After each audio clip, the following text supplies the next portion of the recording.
Good morning my guys. അപ്പോൾ എന്തൊക്കെയുണ്ട് എല്ലാവരെയും വിശേഷങ്ങളൊക്കെ സുഖമല്ലേ?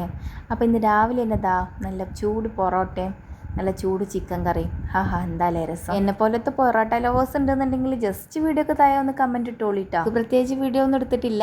പിന്നെ വൈകുന്നേരം നമ്മൾ ചായക്ക് വെള്ളം വെച്ചിട്ടുണ്ട്. കടിയായിട്ട് നമ്മൾ ഇപ്പി ഉണ്ടാക്കണമെന്ന് വിചാരിക്കുന്നു. അപ്പോൾ അതിന് വേണ്ടിയിട്ടുള്ള വെള്ളം വെച്ചിട്ടുണ്ട്. ദെൻ നമ്മുടെ ഇപ്പി അതിലേക്ക് ഇട്ട് കൊടുക്കണം. ഇവിടെ ക്യാമറ മാനേജ് ചെയ്യാൻ ആരുമില്ലാത്തതുകൊണ്ട് ഫോൺ ഒരു മൂലയിൽ ചാരി വെച്ചിട്ടുണ്ട്. ദെൻ ന്യൂഡിൽസ് ഉണ്ടാക്കിക്കൊണ്ടിരിക്കുന്നു. പക്ഷേ വീഡിയോ കിട്ടിയില്ല. പിന്നെ ഫോൺ അങ്ങ് പിടിച്ചിട്ട് ന്യൂഡിൽസ് അതിലേക്ക് ഇട്ട് കൊടുത്തിട്ടാ അപ്പം റെഡിയായി. പക്ഷേ അപ്പോഴും ഒരു സൈഡേ നമുക്ക് കിട്ടിയിട്ടുള്ളൂ. സംഗതി എങ്ങനെയായാലും ഞാനങ്ങോട്ട് വീഡിയോ എഡിറ്റാക്കിയിട്ട് പിന്നെ നമ്മളോടാ കളി. അങ്ങനെ നമ്മുടെ നൂഡിൽസൊക്കെ വെന്ത് വരുന്നുണ്ട്. ഇനി നമുക്കതിലുള്ള ഇപ്പി മസാലകളൊക്കെ ഇട്ട് ചേർത്ത് നല്ല കിടുക്കാച്ചി നൂഡിൽസ് റെഡി ആയിട്ടുണ്ട്. പുറത്തൊക്കെ നല്ല ശാന്തമായ അന്തരീക്ഷമാണ്. ഈ ഒരു മൾബറി ചെടി എൻ്റെ ഒരു വീക്ക്നെസ്സാണ് ഗൈസ്. അതുകൊണ്ട് ഇടയ്ക്കിടയ്ക്ക് നിങ്ങൾ ഈ ഒരു മൾബറി ചെടി കാണേണ്ടി വരും. രസുതാ ഈവനിങ് വർക്കൊക്കെ കഴിഞ്ഞ് വന്നിട്ടുണ്ട് കേട്ടോ. പിന്നെ ഫുൾ ടൈം ആക്റ്റീവ് ആണ്. പിന്നെ നമ്മുടെ കട്ടൻ ചായ ഇവിടെ റെഡി ആവുന്നുണ്ട്. വെള്ളമൊക്കെ തിളച്ച് വന്ന് പൊടിയൊക്കെ ഇട്ട് സെറ്റാക്കിയിട്ടുണ്ട്. ഇനി നമ്മളിത് ഒരു ഗ്ലാസ്സിലേക്ക് ഒഴിക്കുന്നുണ്ട്. അപ്പോൾ ഇന്നൊരു ചെറിയൊരു മിനി വ്ളോഗ് അത്രേ ഉള്ളൂ. നെക്സ്റ്റ് പരിപാടി എന്താണെന്ന് വെച്ചാൽ നിങ്ങൾക്ക് ഊഹിക്കാൻ വേണ്ടിയുള്ളതേ ഉള്ളൂ. ഒന്നുമില്ല, ചായ കുടിക്കണ്, ന്യൂഡിൽസ് കഴിക്കണ്, ഇതൊക്കെ തന്നെ. വീഡിയോ എടുക്കാൻ ഒന്നുകൂടെ രസം പുറത്തല്ലേന്ന് വിചാരിച്ച് അങ്ങനെ പുറത്തേക്ക് വന്നതാട്ടാ.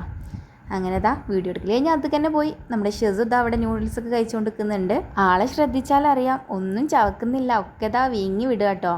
പിന്നെ നൈറ്റ് ഫുഡ് ഉണ്ടാക്കാൻ വേണ്ടി നിൽക്കണം. നൈറ്റ് നല്ല കപ്പ കിട്ടിയിട്ടുണ്ട് ഗൈസ്. അപ്പോൾ പിന്നെ നിങ്ങൾക്ക് മനസ്സിലായി ഇന്നിപ്പോൾ ഇറച്ചിയും പുളിയാണ് എന്നുള്ളത്. അതേനെ, ഇറച്ചിയും പുളിയാണ് തന്നെ. കുറേ സമയത്തെ പരിശ്രമത്തിന് ശേഷം അവനെ കയ്യിൽ കിട്ടിയിട്ടുണ്ട്. ഇനി നെക്സ്റ്റ് പരിപാടി അതന്നെ, അവൻ്റെ തൊലിയൊക്കെ ഒന്ന് കളഞ്ഞ് കുട്ടപ്പനാക്കി എടുക്കും. ചാനലിൽ കുറേ വീഡിയോസൊക്കെ ഞാൻ അപ്ലോഡ് ചെയ്തിട്ടുണ്ട്. കാണാൻ താല്പര്യമുള്ളവല്ലോ അതൊക്കെ പോയിട്ട് കാണാം കേട്ടോ. ആ ഒരു പരിപാടി അവിടെ കഴിഞ്ഞിട്ടുണ്ട്. എല്ലാ പൂളയും കൊത്തി നുറുക്കി പാത്രത്തിലാക്കി വെച്ചിട്ടുണ്ട്. അപ്പോൾ ഇനി നമുക്ക് ബാക്കി കലാപരിപാടികളൊക്കെ തുടങ്ങാം അല്ലേ? അപ്പോൾ ഇനി ചിക്കൻ വെച്ചിട്ടാണ് കേട്ടോ നമ്മൾ ഈ ഒരു പൂളയും ചിക്കനും ഉണ്ടാക്കുന്നത്. അങ്ങനെ ചിക്കനൊക്കെ ഞാനിവിടെ കഴുകി വൃത്തിയാക്കുന്നുണ്ട്. ദെൻ നമ്മുടെ പൂളൊക്കെ അവിടെ കഴുകി വൃത്തിയാക്കുന്നുണ്ട് കേട്ടോ. പിന്നെ പൂള നമ്മുടെ അടുപ്പിലായിട്ടുണ്ട്. പിന്നെ തിളച്ച് വരുന്നത് വരെ ഒന്നിങ്ങനെ വെയിറ്റ് ചെയ്തിരിക്കണം കേട്ടോ. അപ്പോൾ നന്നായിട്ട് തന്നെ തിളച്ചൊക്കെ വന്നിട്ടുണ്ട്. പിന്നെ അതിക്ക് വേണ്ടിയിട്ടുള്ള ചിക്കനും ഇവിടെ റെഡിയാക്കുന്നുണ്ട്. ബീഫും പൂളയാണോ രസം അതോ ബീഫും ചിക്കനും ആണോ രസം? ഒന്ന് കമൻറ്റ് ഇട്ടോളിട്ടാ. പിന്നെ അതിക്ക് വേണ്ടിയിട്ടുള്ള തേങ്ങ വറക്കുന്നുണ്ട് കേട്ടോ. ഇവിടെ ഈ ഭാഗത്തൊക്കെ തേങ്ങ വറുത്തിട്ടൊക്കെ ഇടും. എൻ്റെ വീട്ടിലൊന്നും അങ്ങനെ ഇടലില്ല കേട്ടോ. ഞാൻ ഇവിടെ വന്നാരെയാണ് ഫസ്റ്റ് ടൈമായിട്ട് ഇതൊക്കെ കാണുന്നത്. നിങ്ങളെ ഭാഗത്ത് എങ്ങനെയാണോ അതും ജസ്റ്റ് ഒന്ന് കമൻറ്റ് ഇട്ടാളി കേട്ടോ. പിന്നെ ഉപ്പയും മോനും ഇവിടെ നല്ല പഠിത്തത്തിലാണ്. ആനിമൽസൊക്കെ ഷെസൂന് ഭയങ്കര ഇഷ്ടമാട്ടോ. അപ്പോൾ ആനിമൽസിൻ്റെ ബുക്ക് കയ്യൊന്നും വെക്കൂല. രണ്ടാളും പാടെ പുസ്തകം നോക്കിയിട്ട് ഇവിടെ ഇരിക്കുന്നുണ്ട്. ഇഷ്ടപ്പെട്ട ആനിമൽസിൻ്റെ പേജസ് മാത്രമേ മറിക്കുള്ളൂ കേട്ടോ. അതും കണ്ടിട്ട് അങ്ങനെ ഇരിക്കും കുറേ സമയം. പിന്നെ ഇനി നെക്സ്റ്റ് ലാസ്റ്റ് പരിപാടി ഈ ഒരു ചിക്കനും പൂളയും അതേപോലെ തന്നെ നമ്മൾ നേരത്തെ ഉണ്ടാക്കിയിട്ടുള്ള തേങ്ങയുടെ അരിപ്പും ഇതെല്ലാം പാടെ ലാസ്റ്റ് മിക്സ് ആക്കുന്ന ഒരു പരിപാടി ഉണ്ടല്ലോ.